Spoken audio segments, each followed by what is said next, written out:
السلام علیکم دوستو، اردو سٹوریز کو خوش آمدید۔ دوستو، ایک مچھلی فروش نے ادیبوں اور شاعروں کی کسی محلے میں دکان کھولی اور دکان کے اوپر بورڈ لگا دیا جس پر لکھا ہوا تھا کہ یہاں تازہ مچھلی دستیاب ہے۔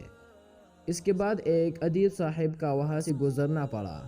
انہوں نے بورڈ پڑھنے کے بعد مچھلی فروش سے کہا، میاں اتنا لمبا جملہ لکھنے کی کیا ضرورت تھی؟ بس اتنا ہی کافی تھا کہ تازہ مچھلی دستیاب ہے۔ بس اس جگہ پر ہی مچھلی فروش والے نے اس جملے سے یہاں کا لفظ مٹا دیا اور اس کے بعد جملہ باقی رہ گیا کہ تازہ مچھلی دستیاب ہے۔ کچھ عرصہ بعد اس مچھلی فروش کی دکان پر ایک اور ادیب کا گزرنا پڑ گیا۔ انہوں نے بورڈ پر نظر ڈالنے کے بعد فرمایا، بھائی مچھلی کے ساتھ تازہ لکھنے کی کیا حاجت تھی، کیونکہ ظاہر ہے کہ مچھلی تو تازہ ہی فروخت کی جاتی ہے۔ تو دوستو، مچھلی فروش نے فوراً ہی اس جملے سے لفظ تازہ کو فوراً ہی مٹا دیا اور اس کے بعد جملہ اس طرح دکھائی دیتا تھا کہ مچھلی دستیاب ہے۔ اتفاق سے دوستو، ایک اور ادیب کا اس مچھلی فروش کی دکان پر گزرنا پڑا۔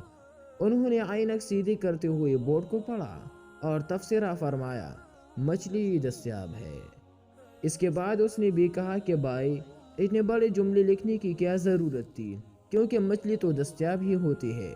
یعنی کہ مچھلی فروش کا یہ مقصد ہوتا ہے کہ میرے ساتھ مچھلی دستیاب ہے، بس اتنا ہی کافی ہوتا تھا کہ مچھلی۔ لہٰذا دوستو، اس کے بعد بس بورڈ پر لکھا ہوا تھا کہ مچھلی۔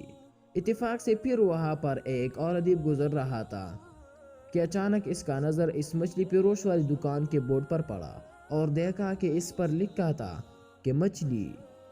جب اس نے یہ دیکھا تو مچھلی فروش کو فرمایا کہ اوئے مچھلی فروش بھائی، اس بورڈ لگانے کی کیا ضرورت کہ آپ نے یہاں پر لگایا ہے، کیونکہ مچھلی تو ایک ایسی چیز ہے کہ ان کی بو دور سے ہی ایک انسان محسوس کر سکتا ہے۔ اسی وجہ سے دوستو، اس مچھلی فروش نے اس کے بعد سارے بورڈ کو ہٹا کر سائڈ پر رکھ دیا۔ اس کے بعد دوستو، دکان بس بغیر بورڈ کے باقی رہ گیا۔ اب سوال یہ پیدا ہوتا ہے کہ بھائی تمہاری اس واقعہ کا کیا مطلب؟ تو دوستو، میں بہت معذرت کے ساتھ بولتا ہوں کہ یہ حال ہمارے اس ملک کا ہے کہ ہم نے جب یہ ملک حاصل کیا تو اس کے بورڈ پر لکھا تھا کہ لا الہ الا اللہ محمد الرسول اللہ۔ اس کے بعد کچھ غافل مفکرین پیدا ہوئے اور انہوں نے رائے دی کہ اتنا تکلف کرنے کی ضرورت ہی کیا تھی، کیونکہ جب یہاں مسلمان رہتے ہیں، لوگ روزہ نماز ادا کرتے ہیں، حج کرتے ہیں، زکوٰۃ دیتے ہیں، تو پھر کیا حاجت ہے دنیا سے پنگا لینے کا؟